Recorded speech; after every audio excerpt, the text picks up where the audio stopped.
What happens when an Oscar-winning actress, revered for her poise and intellect, delivers an unexpected public dig at a Duchess-turned-media giant?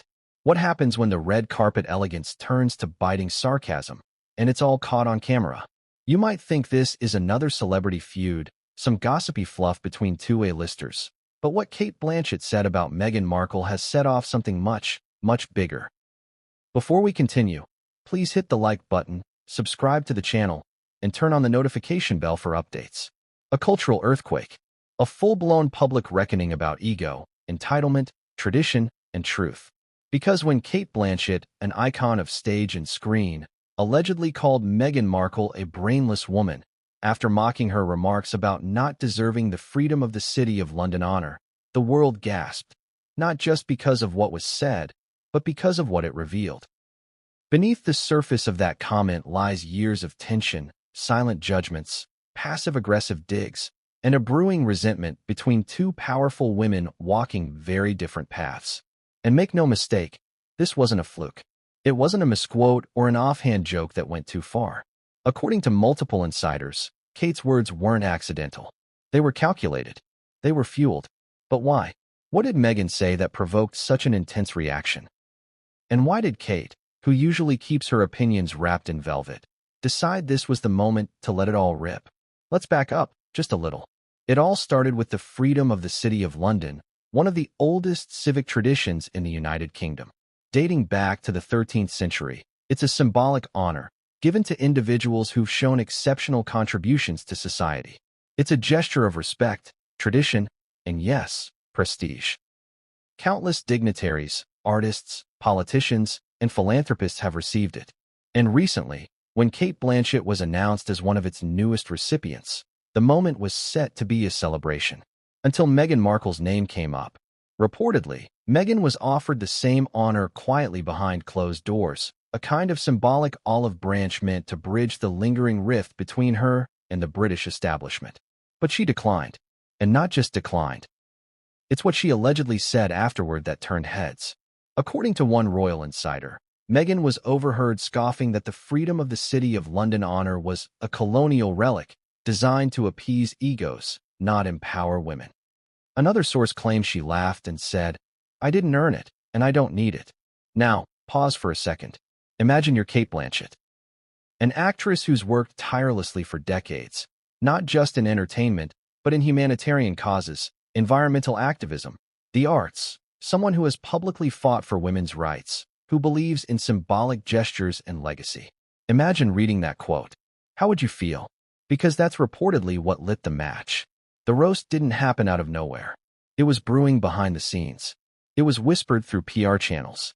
It was passed around celebrity circles. And when Cate took the podium that evening in London, dressed in a sharp black tailored suit, with the audience of dignitaries and creatives waiting on every word, she didn't stick to the script. What she said wasn't printed on the official event program. It wasn't even hinted at in the prepared remarks sent to the press. It came out in a flash. Smooth. Controlled. But cutting. She said, "Some of us don't need to question whether we deserve to be here. Some of us have earned our place with brains, not just branding." The crowd froze. There was a beat of silence. And then a ripple of gasps, awkward laughter, and one woman audibly muttering, "Did she just?" She did. And although Cate never once mentioned Meghan by name, everyone knew. Everyone. Within an hour, clips were circulating online. Headlines exploded. Hashtags trended. Hashtag Cate versus Meghan. Hashtag Brainless Duchess. Hashtag Freedom Roast. Some called it brave. Some called it bullying. Some said Cate was standing up for tradition, while others accused her of woman-on-woman violence. The debate split social media, divided dinner tables, and ignited group chats everywhere. But one thing no one could argue, the roast hit hard, and it hit publicly. And here's where things got really interesting. Meghan didn't respond. Not at first. Not through a statement. Not through her podcast. Not even through one of her classic indirect quotes in a source close to the Duchess press piece. No, Meghan went quiet. Deafeningly quiet. And that silence? It was louder than words. Because for someone known to speak out when wronged, who's taken on tabloids, royals, and corporate media, her refusal to reply raised eyebrows. Was she shocked? Humiliated? Strategizing? Or was she planning a comeback? Here's what we're going to explore: not just the roast itself, but the tangled web of history, ego, privilege, and power that led to this moment. This isn't just a petty celebrity feud. It's a modern morality play about what we value, who we listen to, and why public perception is everything in the age of curated vulnerability. You'll discover how Cate and Meghan's paths have been quietly running parallel for years, both admired, both critiqued, both deeply savvy about their images. But somewhere along the line, admiration curdled into animosity. Was it competition? Was it ideology? Or was it something far pettier: jealousy, backroom gossip, misunderstood intentions? We'll uncover emails that may have leaked before the roast, messages that hint Meghan was warned ahead of time.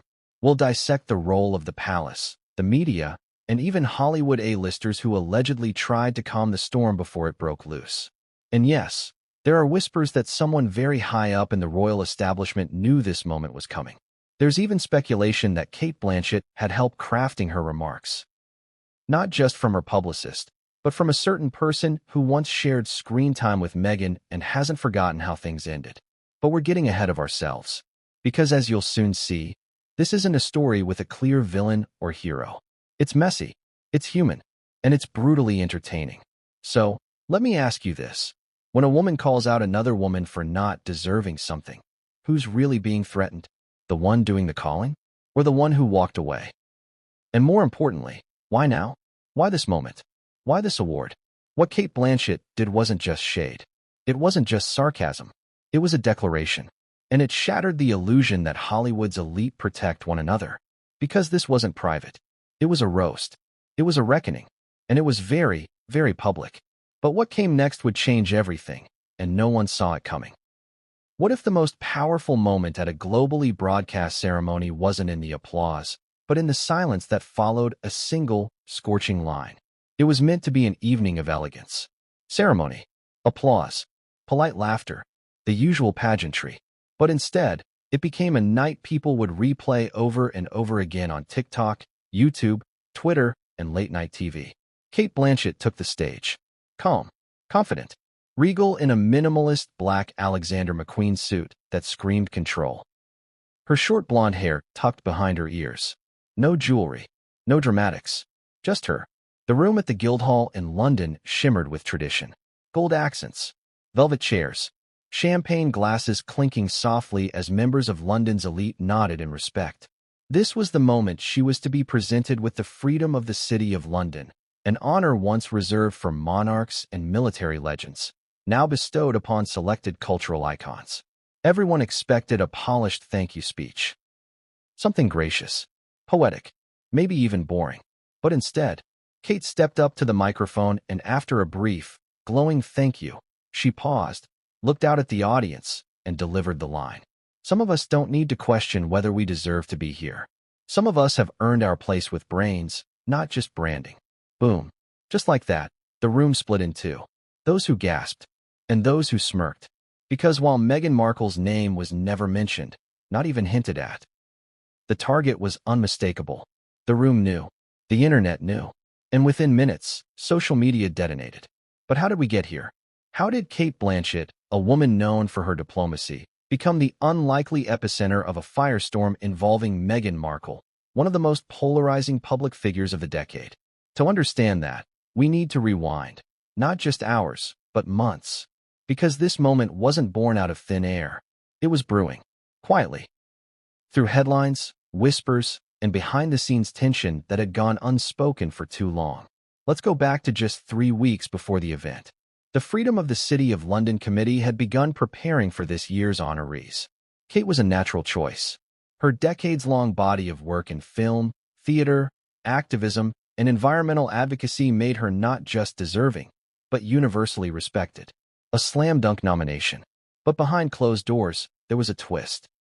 According to a leak from one committee member, Meghan Markle's name had also been floated. Yes, you heard that right. In private, certain members of the advisory panel reportedly suggested extending the same honor to the Duchess of Sussex, a woman who had spent years in the public spotlight, spearheading humanitarian projects, raising awareness for women's education, and redefining modern royalty. But the vote was split. Some insiders believed Meghan's media influence and global voice made her the perfect modern recipient. Others saw her as too controversial, too divisive, too Hollywood. Still, the suggestion was floated. An invitation quietly drafted, never made public. And Meghan? She declined. Now, that in itself wasn't explosive. People decline honors all the time. But the issue wasn't that she declined. It was how she declined.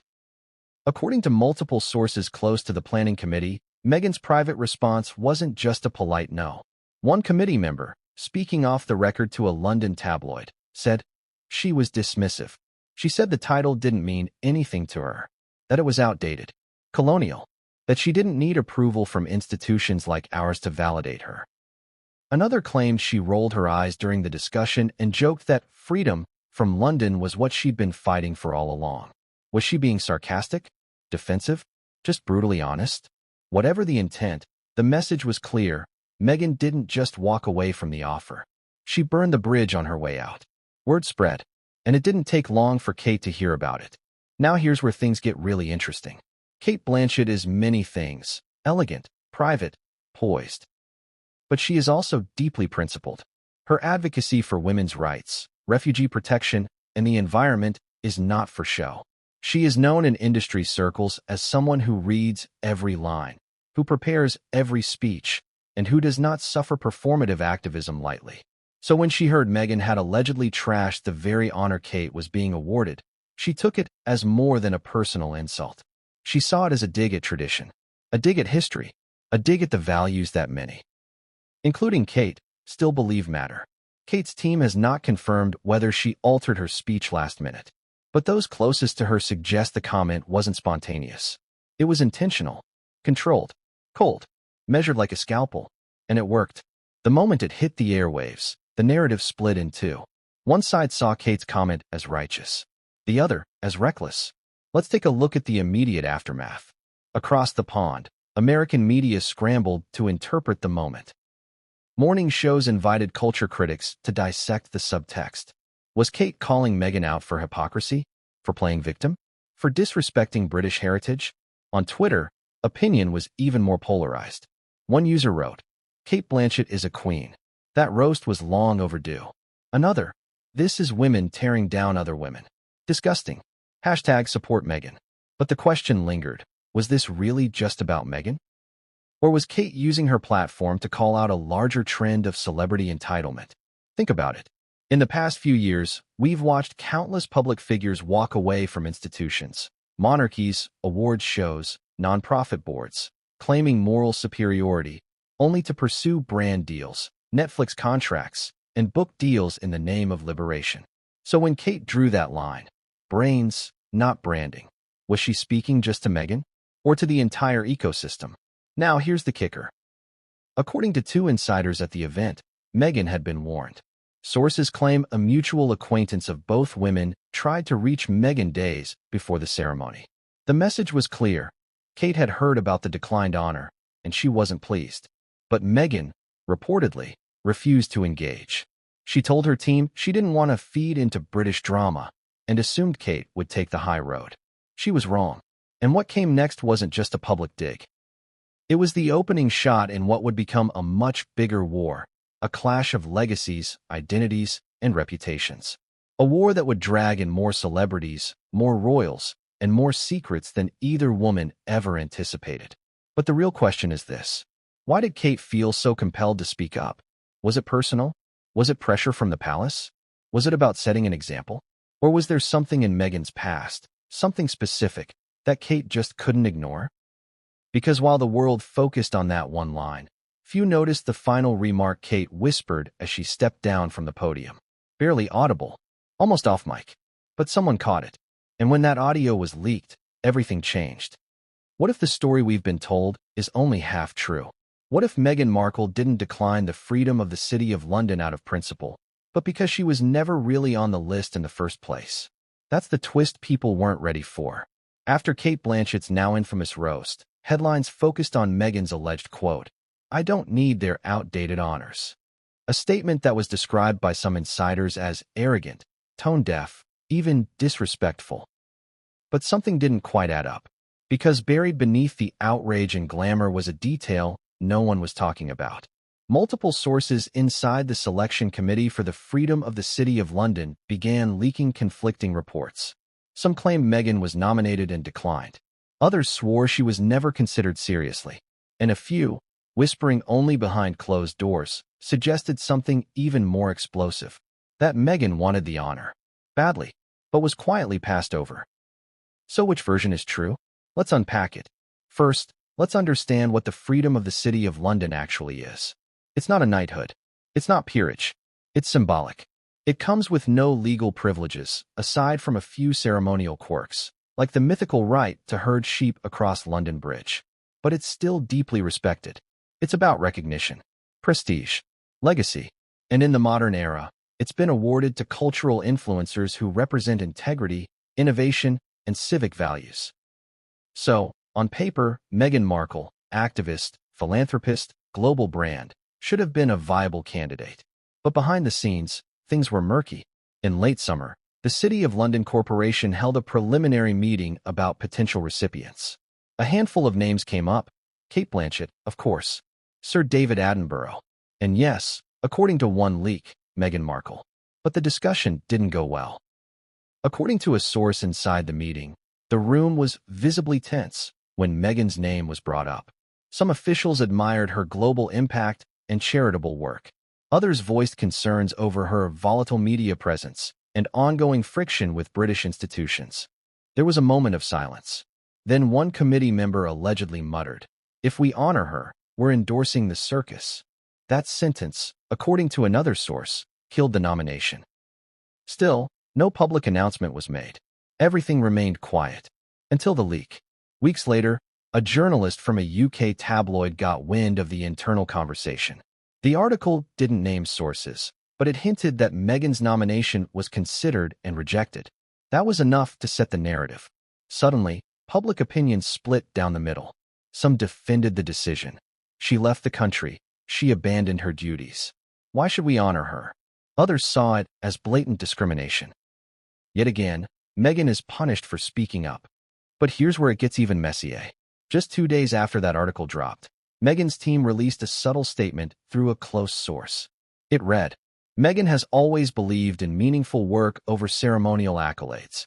She supports honors that align with her values and progressive mission." On the surface, that sounds like a respectful brush-off, but insiders say it was anything but.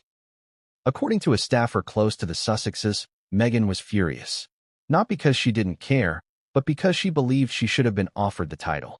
She felt snubbed, the source claimed. She saw Cate Blanchett being celebrated for activism that Meghan's been doing for years. To her, it felt like yet another institution choosing a safe white face over a riskier, outspoken woman of color. And that's the emotional core of this controversy. Because for Meghan, rejection from the British establishment isn't just personal, it's historical. It's systemic. She's carried the weight of being the outsider duchess from day one. From press smear campaigns to cold royal receptions, she's seen the UK's traditions as more exclusionary than inclusive. So when the freedom of the City of London didn't materialize, it hit harder than anyone realized. And yet, there's still another layer. Because while Meghan may have been privately disappointed, publicly, her team launched a very different strategy. They tried to reframe the narrative. They floated quotes about how such honors are relics of empire. They emphasized her focus on real impact instead of symbolic applause. They subtly implied that Meghan turned it down, not that it was never offered. Smart, right? It was an attempt to control the story. Recast it in a light that painted Meghan as progressive, evolved, above all that old-world pomp. But here's where things started to unravel. As soon as Cate Blanchett delivered her pointed roast, some of us earned our place with brains, not just branding. People began to dig deeper. Journalists started calling members of the selection committee. Emails were requested. Old agendas were leaked. WhatsApp conversations surfaced. And one message in particular raised eyebrows. It came from a mid-level committee liaison, sent just days before the official nominee list was finalized. It read, Markle, we agreed no further discussion. If she asks, default to not a good fit this year. Keep clean. Don't escalate. That line, if she asks, suggests something significant. That Meghan may have inquired, that she wanted the title, that she was expecting it, and that's when the backlash began to shift. People started asking, was Meghan playing both sides? Did she hope to be honored quietly, and when she wasn't, decide to spin it as her own rejection? And more importantly, was Cate Blanchett reacting not just to Meghan's statement, but to what she saw as a manipulative PR move? Because for someone like Cate, who values integrity, commitment, and authenticity, seeing Meghan allegedly reshape the narrative to claim the moral high ground might have been the final straw. Think about it. You're Cate Blanchett. You've spent decades turning down easy gigs. You've taken the hard roles. You've fought for funding. You've built your credibility brick by brick. Then someone swoops in, declines the very honor you've been given, and implies the whole thing is beneath them? That's not just insulting. That's an affront to your values. That's a roast waiting to happen. But we're still not done. Because just when things seemed like they couldn't get more tangled, a second leak emerged. This time, from someone inside Meghan's US PR team. An anonymous tip was sent to 2 British tabloids and an American gossip blog. It included excerpts from a drafted acceptance speech, written months earlier, intended for the freedom of the city ceremony. Yes, you heard that right. Meghan allegedly had a speech ready. One portion read, "It is with deep gratitude and humility that I accept this symbolic title, not just for myself, but for the women whose voices have long been ignored." Now ask yourself, why write a speech for an honor you supposedly didn't want? Why prepare lines about humility and gratitude if you truly viewed the award as meaningless? The contradictions were staggering. The public, already divided, became more cynical. Commentators debated whether Meghan had once again played the victim card. Was it strategy, spite, or just a case of fragile ego? And that's when the memes began. Screenshots of the leaked speech juxtaposed with Cate's roast. Clips of Meghan discussing authenticity over images of her curtsying and posing for Netflix cameras. And perhaps the most brutal? A split-screen video. Cate Blanchett accepting the award with dignity on one side. Meghan laughing on a podcast, mocking royal formalities on the other. No commentary, just vibes. Vicious ones. But despite the public mockery, Meghan still didn't respond directly. Her silence continued, and that only fueled the fire. Because in the court of public opinion, silence isn't neutral. It's strategic. It makes people fill in the blanks. It invites interpretation, distortion, and worst of all, doubt. Still, something about her silence felt different this time. Not poised, not polished, but stunned. Because what no one realized at the time, what no one could have guessed, was that Meghan wasn't just being roasted publicly. She was being set up. And one person, one very unexpected person, may have pulled the strings behind the scenes to make it happen. And once their identity is revealed, everything about this roast takes on a whole new meaning. What if the most influential royal voices today aren't in speeches, but in recordings, and the ones you don't get to hear are the ones that matter? That's the question London media thought they were asking. Except this time, someone actually hit record. Not a microphone, not an interview, a voice note, a private one. A few weeks before the Freedom Ceremony turned into a viral moment, multiple entertainment and protocol insiders began hinting that behind the shiny press releases, there was a quieter undercurrent driving the narrative. Not public disagreements, but back-channel audio messages, exchanged between committee liaisons, PR staff, and event planners preparing for a night they hoped would make history for all the right reasons. Except the right reasons weren't universally agreed upon. And the tapes, once rumored, became the spark. Now, let's be very clear, none of these recordings were ever released in full. The official channels would never confirm their existence. But cryptic, 5-10-second snippets began appearing online, layered into reaction videos. And once people realized there was evidence floating around, even if incomplete, the story changed shape. You're following a narrative that started about an honor, then a roast, then silence. Now it's about knowledge, control, and perception behind the curtain. Here's what we know about the snippets that reportedly surfaced. One voice note from a committee operations lead contained the phrase, "If she asks, keep it clean. Don't escalate." That was odd. Why plan for escalation unless someone was expected to push? Another snippet carried a distinctly American voice, saying calmly, Meaningful recognition requires impact, not optics. Now, could that have been Meghan? Or someone impersonating her cadence for dramatic effect? No source could confirm, but the intended emotional association was obvious, and the public ran with it. But this is where the real nuance lives, the place that creates maximum retention for your audience, the difference between speculation and documentation, and how the internet interprets tone more aggressively than text ever could. Let me ask you this directly, because this is where you speak to your viewers. If a voice note gets leaked with no name, no timestamp, and no full context, do we hear truth, or do we hear what we already believe? Because the world has already decided who they think Meghan is. Progressive revolutionary, to some. Calculated brand architect, to others. Victim, hero, disruptor, opportunist. She's worn all the labels, depending on who's holding the pen.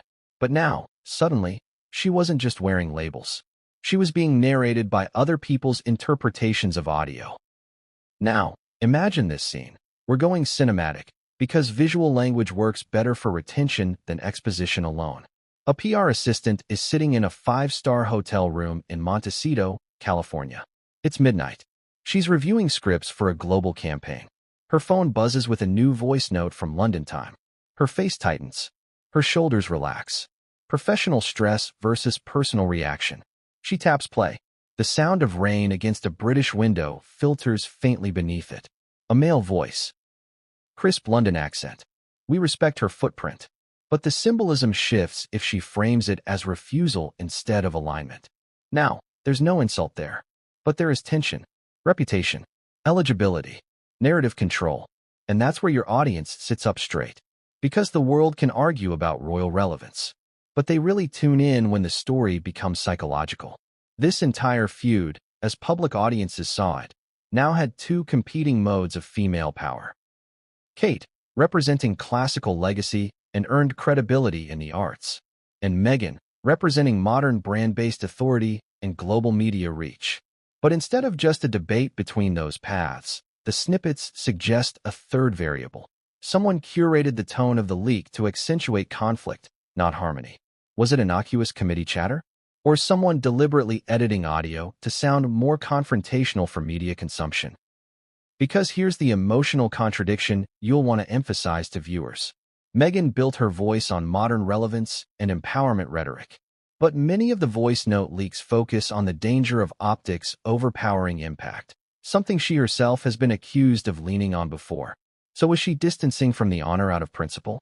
Or was she bracing for rejection and trying to define it before the public did? Rhetorical tension, audience empathy, curiosity gap. Now we're rolling into the middle build-up of the chapter. This is where the story slows, deepens, and adds intrigue without abuse. Critical for replacing defamation with dramatic but permissible storytelling. Industry sources often say the one thing that separates a lasting cultural icon from a temporary media obsession is credibility that sustains scrutiny. Cate survived the Oscar circuit without scandals sticking. Her reputation is Teflon-lined in intellect and craft. Meghan? Her reputation is brilliantly engineered but more reactive. She fights perception instead of ignoring it. So again, ask your viewers. Which approach would you take if a room of old institutions didn't welcome you the way you expected? Would you say, I don't need it on principle? Or say it because you hope to steal the narrative before it steals you? Because some believe damage control is the core of the story. Others believe pre-narration is a genius PR tactic. The voice notes, and the fact the public never heard them cleanly, have added a Schrodinger's Duchess dynamic, both declining and wanting, depending on who you ask. And that ambiguity? That's your retention oxygen. Your audience wants to resolve it. But you don't resolve it yet. Not in Chapter 3. Not in Chapter 4. Not until payoff time.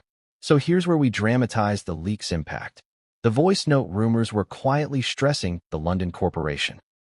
It revealed internal disagreement over modern activism versus ceremonial tradition. It triggered commentators to compare female legacies, earned reputation versus manufactured media relevance. And it framed the honor not as regressive, but as symbolic legacy combat. Asterisk. The audio world didn't end her career, but it complicated her story. Because she didn't respond publicly yet. Maybe she didn't have to. Maybe she was letting the storytellers exhaust themselves. Or maybe she was waiting for one last piece of audio the public didn't notice they already heard. But someone else in London was listening more carefully than the internet ever did. A committee aide sitting near the back of the Guildhall reportedly played the snippet on loop. Not for the feud, but for the cadence, the metronome of identity beneath tone.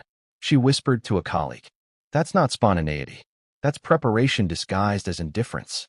Again, no insults, but a judgment about strategy, not intelligence. The colleague frowned. "What do you mean?" she said. "I mean someone coached that silence."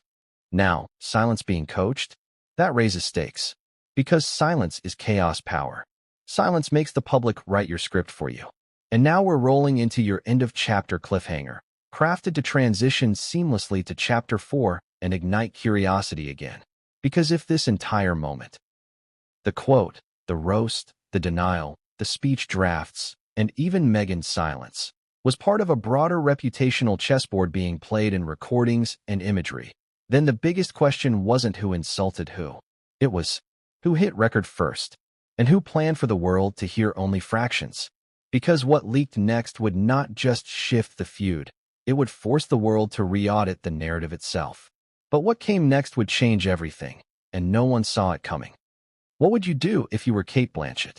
You're a two-time Academy Award winner, a global ambassador, someone whose very name is synonymous with grace, intellect, and unwavering command of a room. You don't get dragged into media scandals. You control the narrative. You lead it. You don't chase it. So why, in the weeks leading up to the now infamous Freedom of the City of London ceremony, did Cate Blanchett write an email that allegedly shook organizers to their core? And why was its tone more furious than formal? Because what started as a dignified affair was unraveling fast, and Cate wasn't about to let her name, or her moment, become collateral damage in what some described as a looming PR hijack. Let's back up. 2 weeks before the event, rumors were swirling that Meghan Markle had either declined an offer for the honor or had never been offered it at all, a contradiction that was now becoming dangerous. Why? Because people were whispering. Publicly. Social media threads, influencer breakdowns, anonymous gossip blogs, all asking the same thing.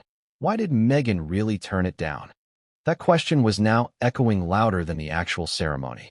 And that's when Cate, according to insiders, took action. She didn't call a press conference. She didn't post a tweet. She didn't do a podcast.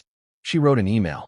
And this email, according to 2 separate sources close to the event planning committee, wasn't passive. It wasn't restrained. It was a warning, a line in the sand. One source described it as razor-sharp and unapologetically firm. Another said, it wasn't angry. It was surgical, the kind of message that leaves no room for misinterpretation. But here's the kicker. Cate didn't name names. Not once. She never said Meghan. She didn't have to.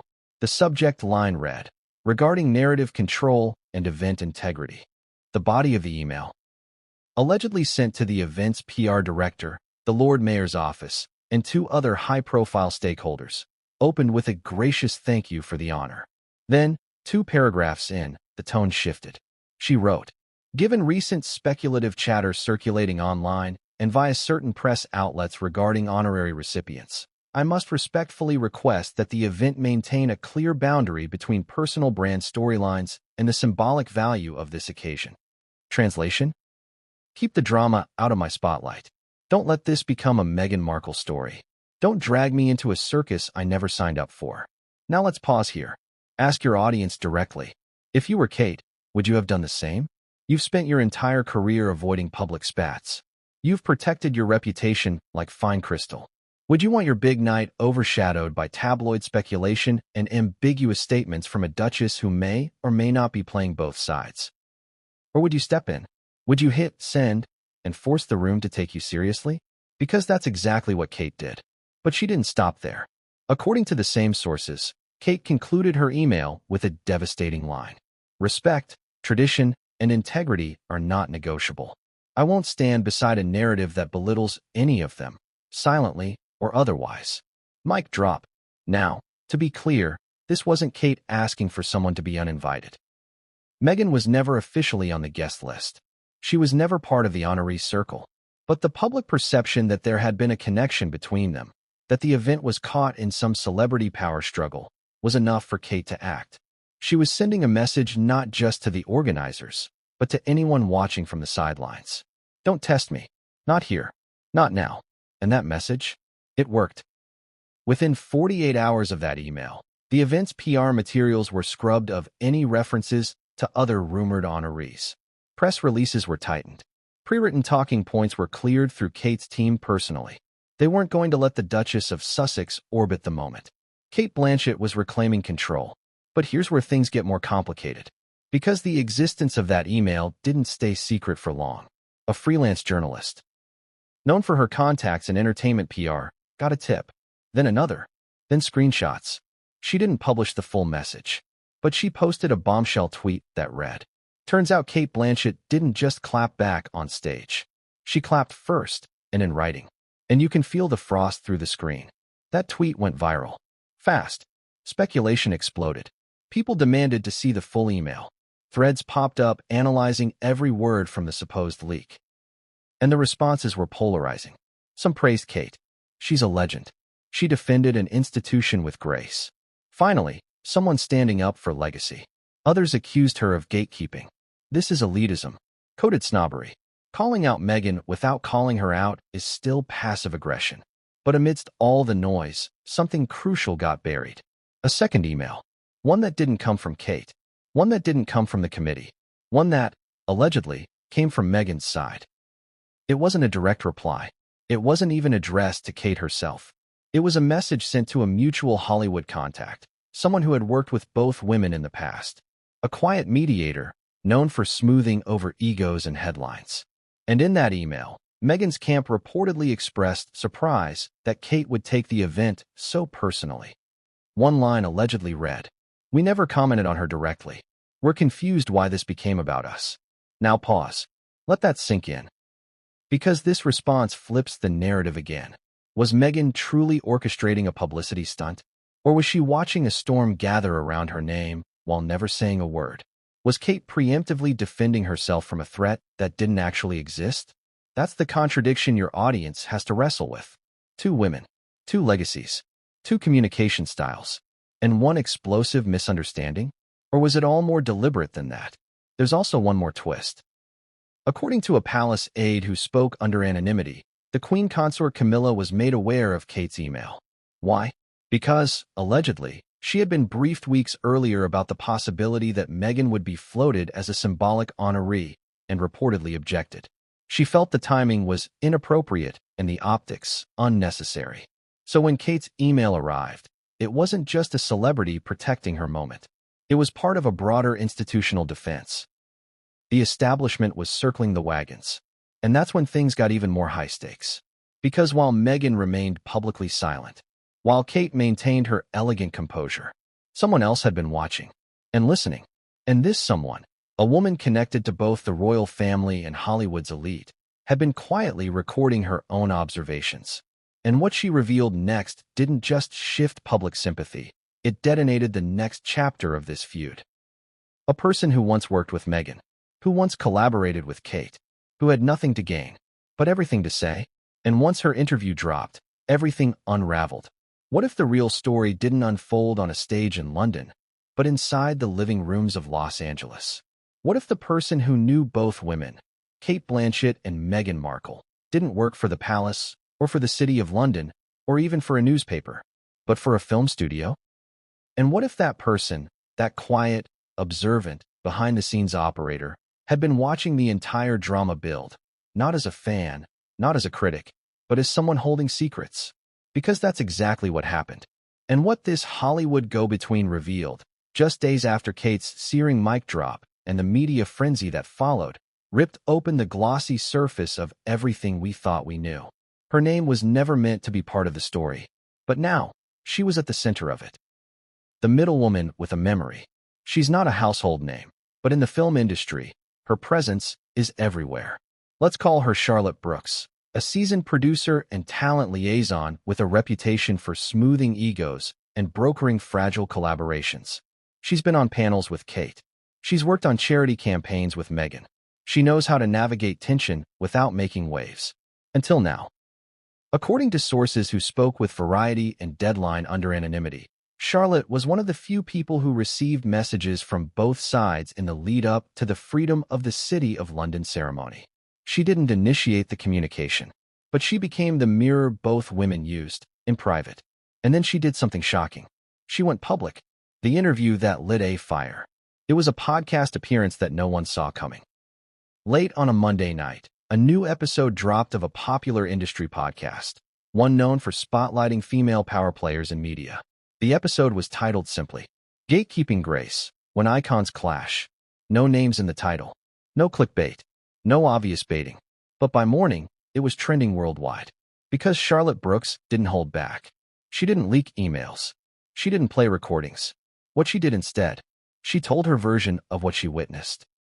As someone caught in the middle of a reputational war between two women she respected, and the contradictions she laid bare left listeners breathless.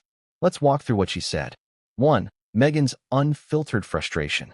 Charlotte revealed that Meghan did feel hurt by the narrative that she had declined the honor coldly or out of arrogance. She never said the freedom of the city was beneath her, Charlotte explained on the podcast. What she did say was that she didn't feel welcomed by the institutions that wanted to later celebrate her. According to Charlotte, Meghan had vented privately, questioning whether it was hypocritical for British institutions to honor her in one breath while vilifying her in another.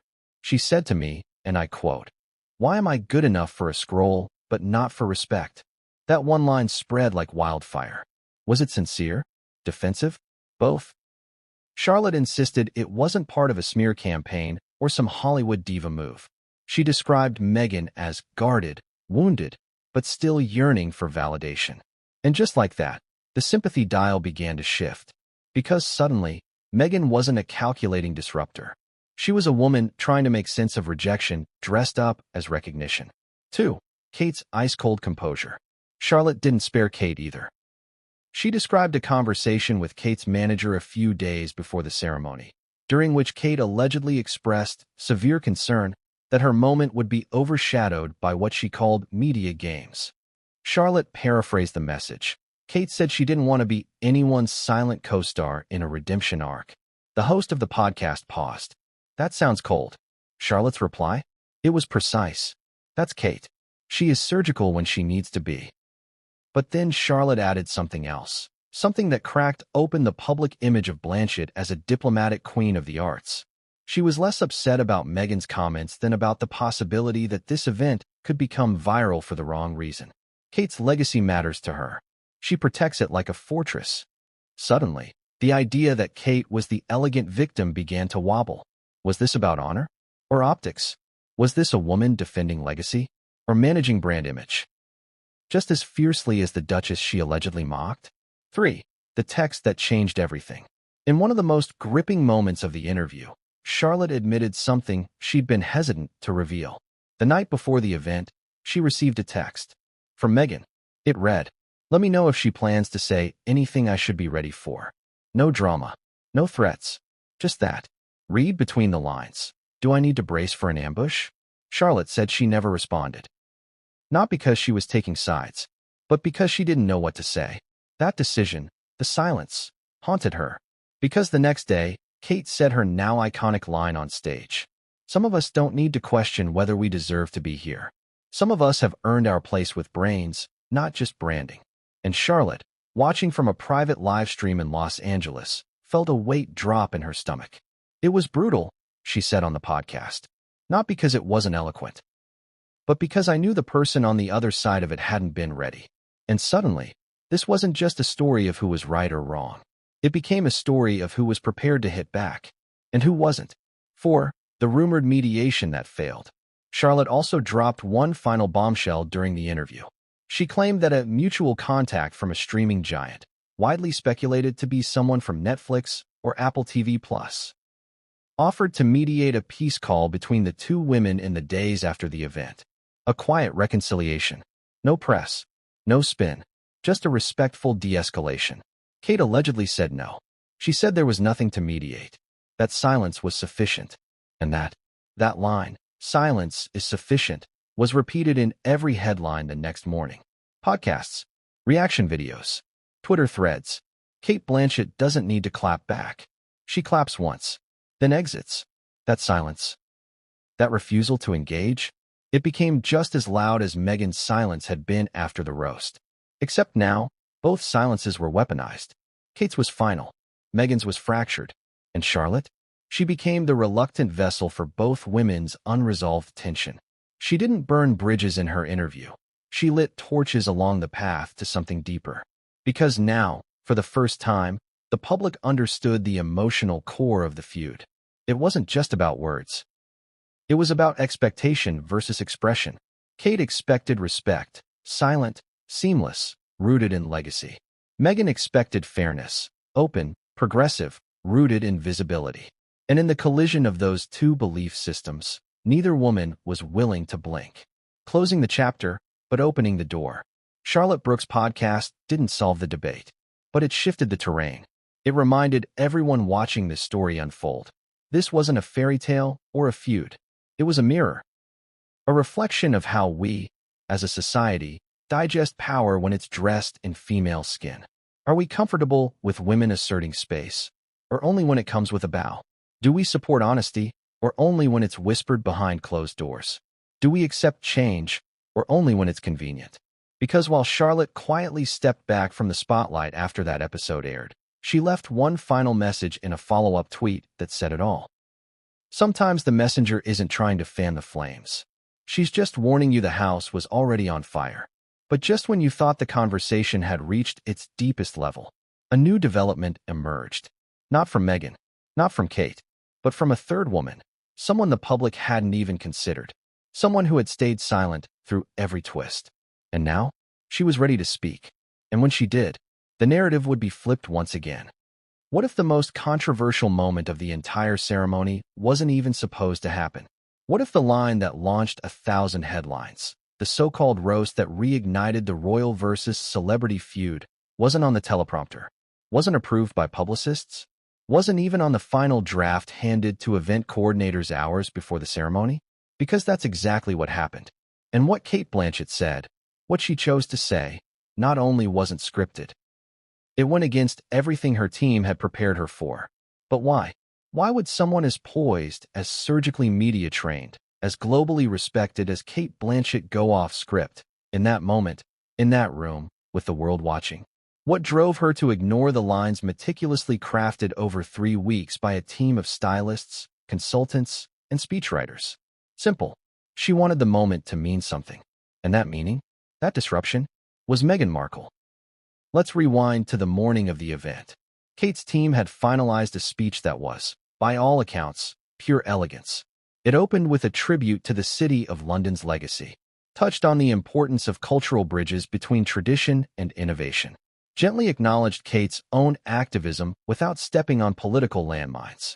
There was even a moment where she was supposed to thank the other nominees and recipients in the room. But that's not what happened. Not at all.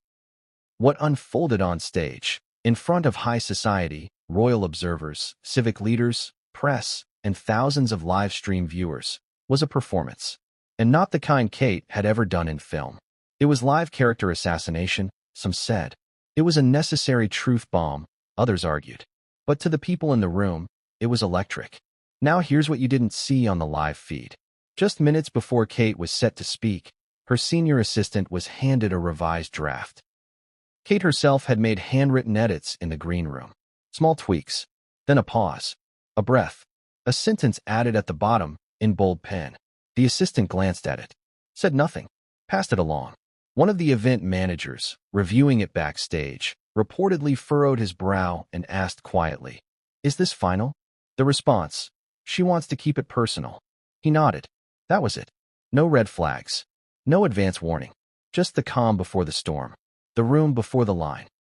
As Cate walked up to the stage, applause filled the Guildhall. She smiled, nodded, thanked the Lord Mayor, began to speak. Her voice, controlled, measured, the way we've always known her, refined yet grounded. But then, as she paused, that pause, long enough to make people lean forward. And then came the line. Some of us don't need to question whether we deserve to be here. Some of us have earned our place with brains, not just branding. The words rolled out slow, icy, intentionally delivered. And the air changed. You could feel it, even through the screen. It was one of those moments where reality freezes and the room has to catch up to what just happened. Then came the second wave, confusion, murmurs. Some looked at each other. Others looked down at their programs. Did she just? Was that? It was. She didn't name Meghan. Didn't have to. It wasn't a wink. It wasn't a nod. It was a scalpel, unspoken, but unmistakable. Now let's talk about why that line mattered. Let's dig into the psychology of what makes a moment like this burn its way into collective memory. Because Cate Blanchett isn't known for drama. She's not a talk show feud queen. She's not someone who plays the public arena for attention. So when someone like Cate uses that kind of tone, it lands differently. It doesn't feel like gossip.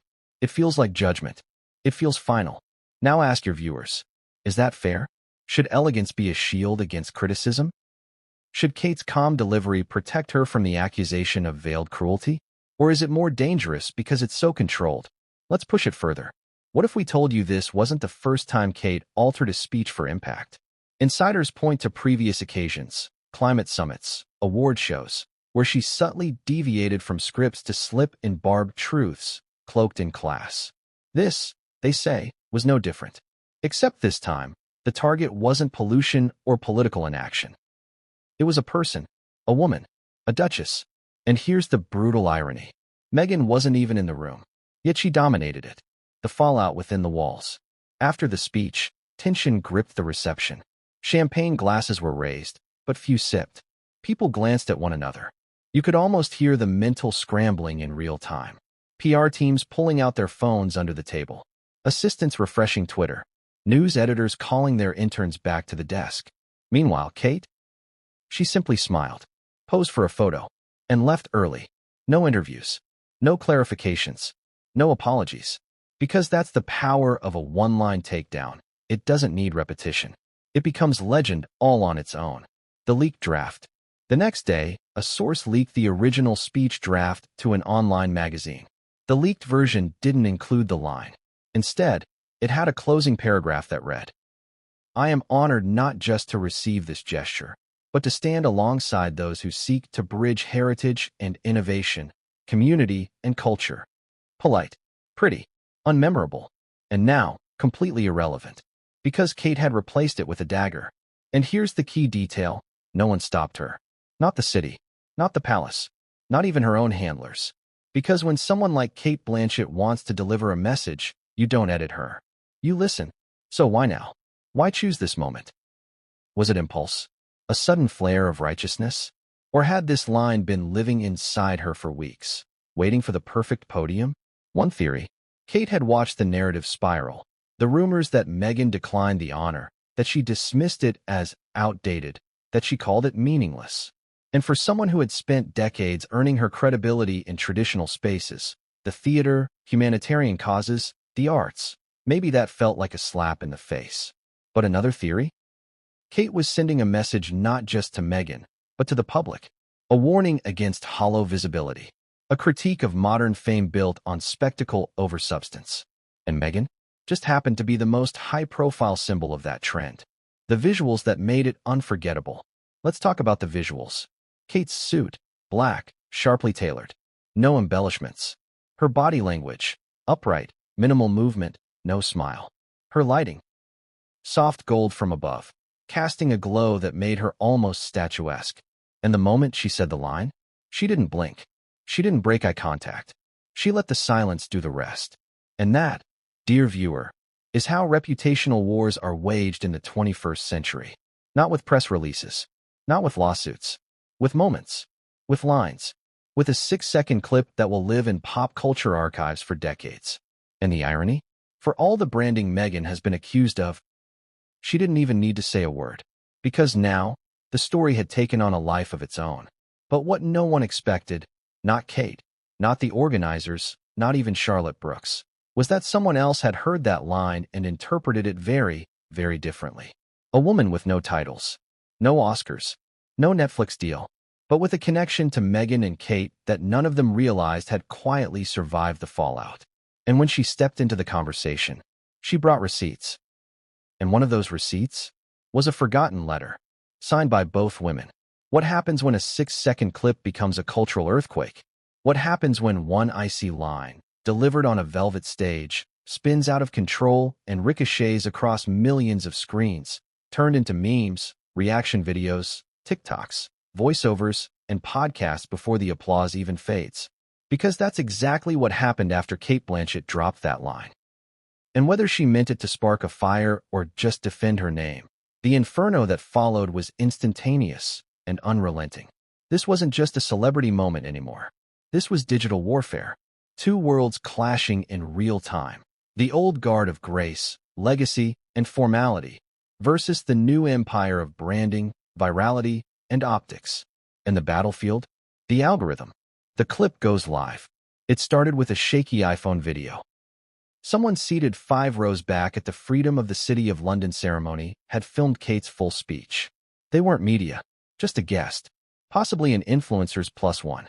And they uploaded the clip to their Instagram story with a cryptic caption. She went there.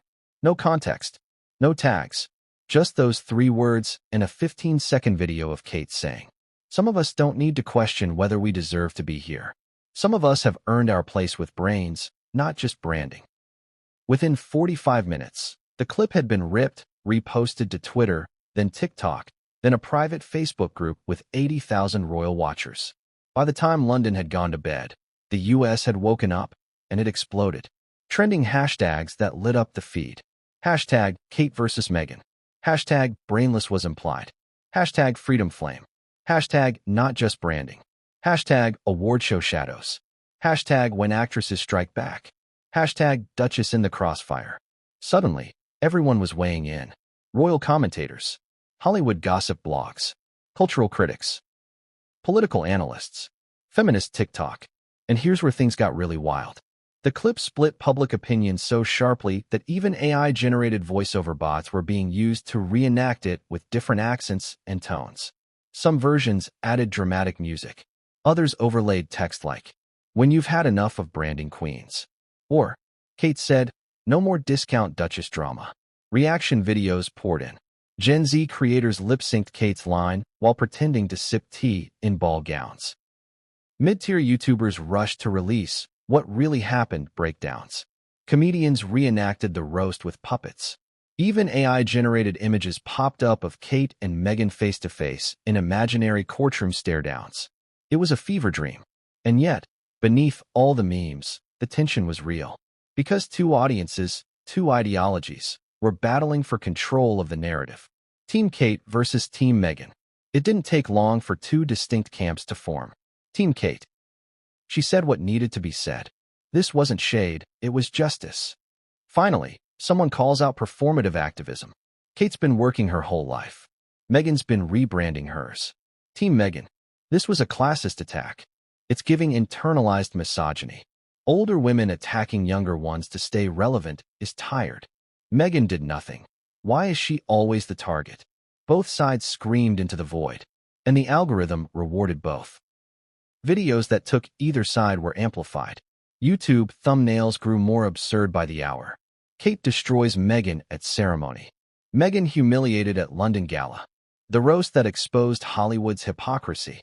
And perhaps most brutally, someone on Twitter compiled every moment where Meghan had spoken about authenticity, grace, or earned influence in past interviews and juxtaposed it with Cate's clip. Cue the cruel captions. This didn't age well. She branded herself too early. Girl boss fall detected. But here's the thing. Meghan hadn't said a word. Not one. No Instagram post. No podcast reaction. No anonymous quote. Nothing. And that silence? It was deafening. The cost of going viral without consent. Meghan's name was suddenly the #1 trending topic in 4 countries, and she hadn't even attended the event. To some, this made her the ultimate victim, once again caught in a crossfire she didn't start. To others, it reinforced the idea that she somehow always ends up in the spotlight, no matter what. But privately, sources close to her revealed she was shaken, not by Cate, but by how quickly the world assumed the line was about her. According to one anonymous insider, Meghan reportedly said, "I didn't realize I lived in her head rent-free." That quote, whether real or not, became its own meme within hours. Rent-free trended for 48 hours straight. But here's where the storm took a darker turn. The anti-Meghan machine ramped up. Troll farms, bot accounts, coordinated hate campaigns. Suddenly, older conspiracy theories resurfaced. Claims about secret feuds, faked friendships, and behind-the-scenes tantrums. People began decoding Cate's entire speech for hidden barbs. They analyzed her dress, her eyebrow movements. Every twitch, every blink was interpreted as intentional. And while Cate remained silent, her fans began pushing back. They posted her UN speeches, her refugee advocacy, her awards for humanitarian work. The message? Cate's legacy is earned. Period. But critics weren't buying it. Because legacy doesn't protect you from critique in the internet age.